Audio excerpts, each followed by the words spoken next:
UMB, I have a question for you. Have you ever sat with a book in your hand, reading about people who saved the world or doing great things? What about a smartphone or a Kindle or an iPad? What about a television show? To give you some context on where I'm going with this, I was born in Trinidad and Tobago, my father's country. At 3 years old, we moved to Grenada in the Caribbean, my mother's country. And at 7, I spent 7 years in Grenada. At age 10, we came to the United States of America, the people's country. And I was exposed to so many things when I got here, culture shock. But one of the things that I was exposed to was television. I had never seen TV before, and this was the first time I laid eyes on television. And guess what show I fell in love with? MASH. Margaret Houlihan, Major Houlihan, AKA Hot Lips Houlihan, right? She was doing great things. To me, as a 10-year-old, looking at her character, she was a boss. She was doing great things with her colleagues, and I remember whispering to myself, I'm gonna grow up and do that. So at age 14, when it was time to go to high school, I was accepted into the licensed practical nursing program at Julia Richmond High School in New York City. The first class, nursing back then, very strict, 1982, I stepped into the classroom. The textbooks were already laid out, and your name with a card is where you sat. And the assignment was for me to read about the history of nursing. And in reading my assignments, I noticed some names that were like giants. Florence Nightingale, Lady with the Lamp. Clara Barton, Angel on the Battlefield. Mary Mahoney, the first Black professional nurse in the United States.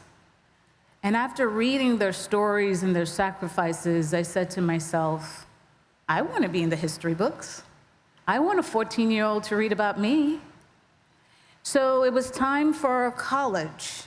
And my counselor said to me, Jacqueline, what's your college plans? And I said, well, I'm joining the Army because I want to be like Major Houlihan.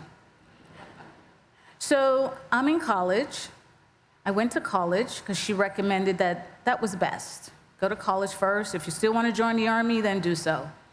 So in my senior year of college, guess who showed up? The Army recruiters. And when they showed up, they did the spiel. And after the spiel was done, I walked up to one of the recruiters, being the New Yorker that I had become, very confidently, and said to him, today is your day.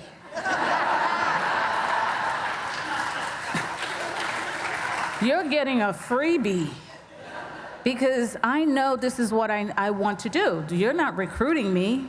So I signed up. In 1991, it was coming towards the end of the Gulf War. I was graduating with my BSN.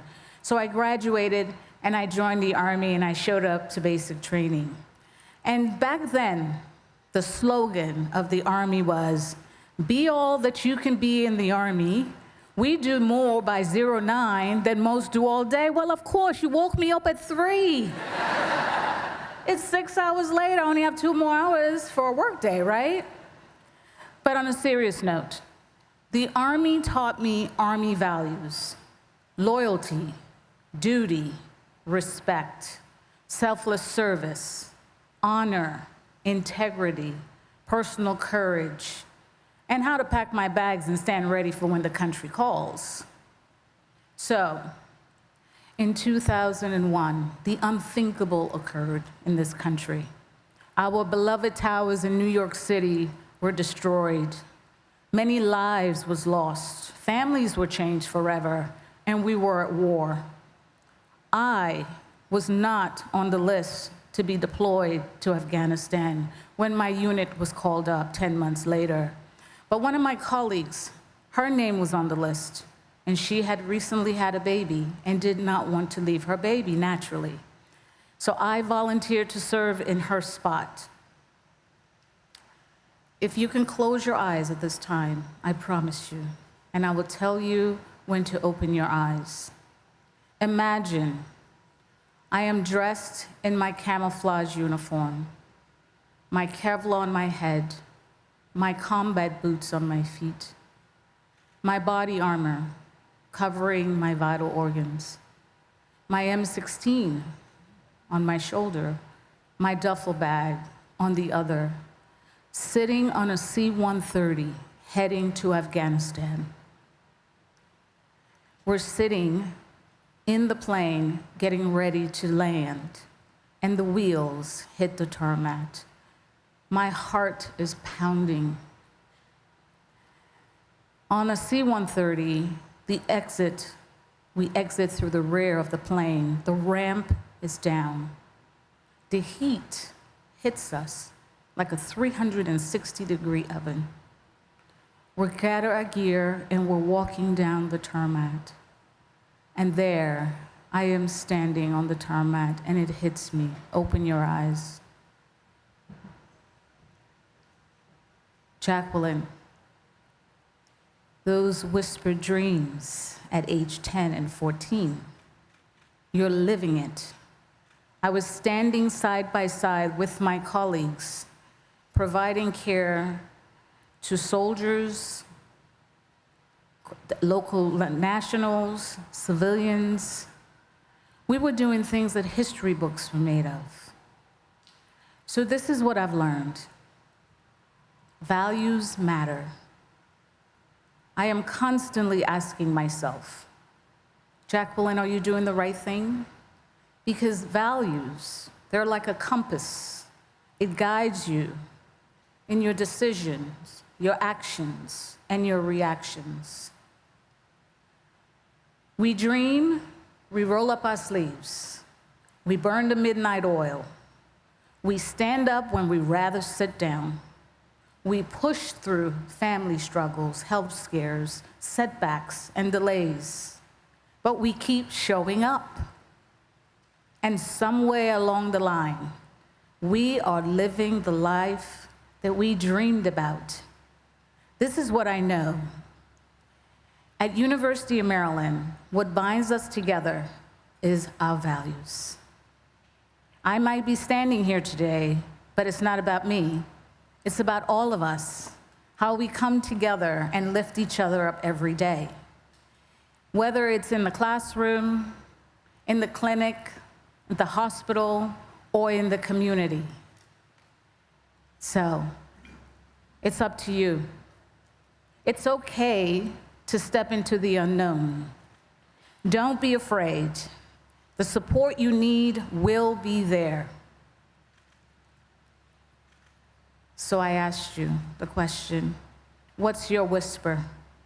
And how are you using it to impact everyone around you? This is where it began for me, in the Caribbean. You don't have to be 10 or 14 to listen to the whisper. Listen to the whisper. Do what you love. Let it become you, so that somebody else can be inspired and be great. Because when you listen to the whisper, it becomes a shout. I repeat, it becomes a shout for someone who needs to hear it. May we always honor those we lost during 9/11, and for those who stepped up in their living stories of courage, service, and compassion. Thank you.